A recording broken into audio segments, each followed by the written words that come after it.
Hey buddy, you want to review Street Trash? Have you ever seen Street Trash? Yeah, I would probably have that reaction to Street Trash as well. But yeah, we can do it, buddy, if you want. And say hi to David B, okay? Say hi, David B. Yeah, he's happy. How about a body horror movie about the homeless? Let's review Street Trash from 1987. Let's go.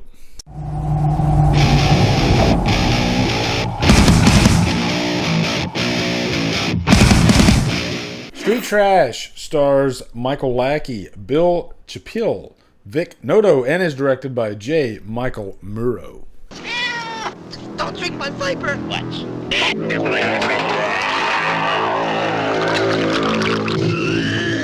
What's up, guys? It's Patron request time. We're going to do Street Trash from 1987 for David B.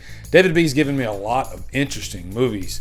We did like Monkey Shines. We did Cutting Class. We've done a few others, I think, but I like David's style. You know, he's a deep cut lover, just like I am. And Street Trash, I'd heard the name before. That's a name you don't forget, but I didn't know anything about the movie, so I kind of wanted to go into this blind. And luckily it's on Tubi, like all the great deep cuts. Like Tubi is deep cut central, guys. If you haven't been on Tubi yet and you like deep cuts, especially from like the 80s and 70s, what are you doing? But also in the intro there was Levi. David likes me to include Levi in the reviews. You know what? I'll take a little picture of him right now. He's literally on the floor next to my feet. Yes, and I am barefooted. I like to record barefooted. It's comfy. So anyway, let's give you a quick plot synopsis for Street Trash. There is no real central character to this movie. It is more a hodgepodge of things, but at its core, it centers around homeless. And I think this might be the only movie I've ever seen that all the principal characters are homeless. You're pretty much serving as a fly on the wall in the homeless community, but it's told in true 80s body horror, grindhouse type fashion. Very tongue-in-cheek. There's definitely some dark comedy in this movie. It's not told like, say, like a documentary on the struggles of the homeless community. No. And I think the idea here is that if you want that, you can always find stuff about that. You can drive down your street and see the struggles of the homeless. I see it every day. You guys probably see it every day. So why not make a movie that sort of pays homage to that class and maybe shows a hierarchy of the homeless? Because I think every society has a hierarchy, and the hierarchy of this is this character named Bronson. But again, he's not the main character. You know, it's just showing that he's the guy that's kind of at the top of the food chain and everybody's like afraid of him in the homeless community. But also, right from that opening shot, you're going to see, I believe they shot this on like a golf cart with a camera, which is a great lesson in anybody can record a nice action shot. You know, I did it one time. I wish I had the footage where I worked at Habitat for Humanity at the Restore, and it's kind of like a circular type layout. And I threw a camera on the front of a bicycle and I drove around and I got some really cool footage and I showed it to people and they were like, damn, that looks really awesome. And you see that in movies, especially lower budgeted movies, and you got to cut corners and you got to figure out the best way to make a creative shot. And oftentimes those shots become more memorable. I mean, Evil Dead people, Sam Raimi, he did this, you know, economic filmmaking. But if you were to try to find a story in this, there is this homeless guy at the opening named Fred. We do spend a good amount of time with him.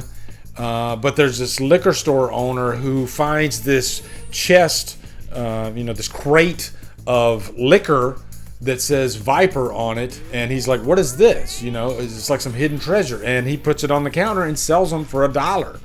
And so Viper finds its way to a lot of members of the homeless community. And then we have our colorful body horror movie. And I think that the scene that most people will remember from this is the homeless guy sitting on the toilet and he drinks the Viper and he literally like dissolves into the toilet. And it's some great, I'd say like trauma style type body horror that's just really fun. And those are really the money shots of this movie.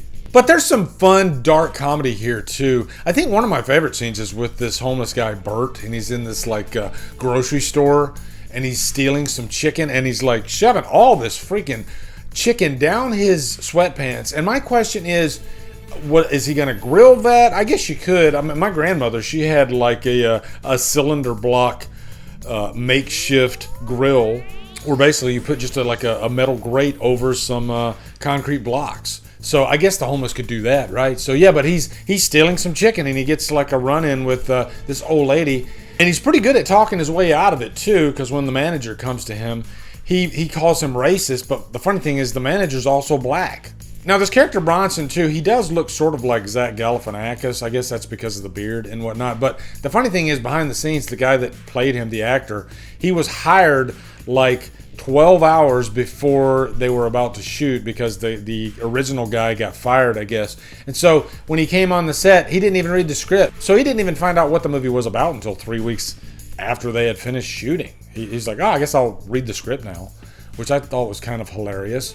You know, but there's been a lot of situations like that. Michael Biehn coming onto the set of Aliens at the last minute. And sometimes you don't really have too much time to read the script, but you just, I need a job and I got to do what I got to do. And that's what he did. But, speaking on the hierarchy there, he's even got like his own little homeless whore, which is funny. Now, there's this character named Kevin who is the brother of Fred, and he's probably the most innocent. And he has sort of this friendship with this woman who works for the salvage yard owner. And the salvage yard owner, he's this big fat guy who's disgusting and just an asshole and a half. But it's hard to root for anybody in this movie, but Kevin is probably the one that you'd probably like the most. It's just very innocent. I do love the filming location of this movie because most of it takes place, like I said, in this salvage yard. And they have this cool little entry because they enter through a car door, which is kind of fun. So you can definitely see some fun creativity throughout this movie.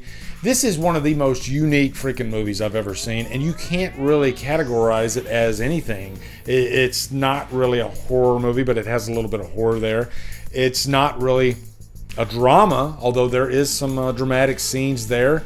And it's not really a comedy, even though there's some like dark comedy there.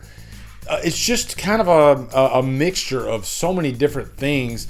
It's sort of an exploitation type movie. There are, I think, a few scenes of like, I'm going to say grape because I can't say the word because YouTube doesn't like that, but assault, on women. As a matter of fact, there's one scene with this prostitute who's getting with Fred, and it turns into like a gangbang, but not the type that she is willing to participate in. So it's a pretty rough scene to watch in a movie that does have some like lighter moments throughout. Just very strange. You can sort of compare it to like the original Last House on the Left and how that movie had some like comedic elements, and then it just turns into a very uncomfortable watch. This one doesn't go that hard, but it definitely has some moments like that. And if you were wanting to call this like a body horror movie, then you would expect to see a lot more scenes of that stuff. But it does spend a lot of time on the characters, which isn't a bad thing. But it just feels like the movie gets sidetracked quite a bit, or it doesn't really feel like it has a trajectory as to where it wants to go. And some movies do that. Some movies just kind of, I guess you could call it like a chill type movie, just kind of a movie that you would sit back and watch unfold, kind of like Dazed and Confused, watching a day in the life. But yeah, this is definitely a cult classic, street trash. Again, I've heard the title mentioned quite a few times, and it's interesting for sure. And I always thank David for recommending these movies that I would never have probably ever watched if not for his requests, which is another reason why I love my my patron requests. You guys constantly surprise me with some interesting choices. So definitely giving this one, it's not going to be for everybody. I'll give it a high humdrum, all right? Have you seen Street Trash? Let me know down in the comments if you liked it. If you haven't seen it, you can definitely check it out on Tubi. The transfer looks really great too, by the way. So yeah, let me know what you guys think of Street Trash in the comments. Looking forward to hearing your thoughts. Also, be sure to come over to Killer Flicks, where we talk horror all day and every day. And on Fridays, we do Free For All Fridays. Follow my Drumdums on my socials. Spread me on Patreon. Buy me a coffee.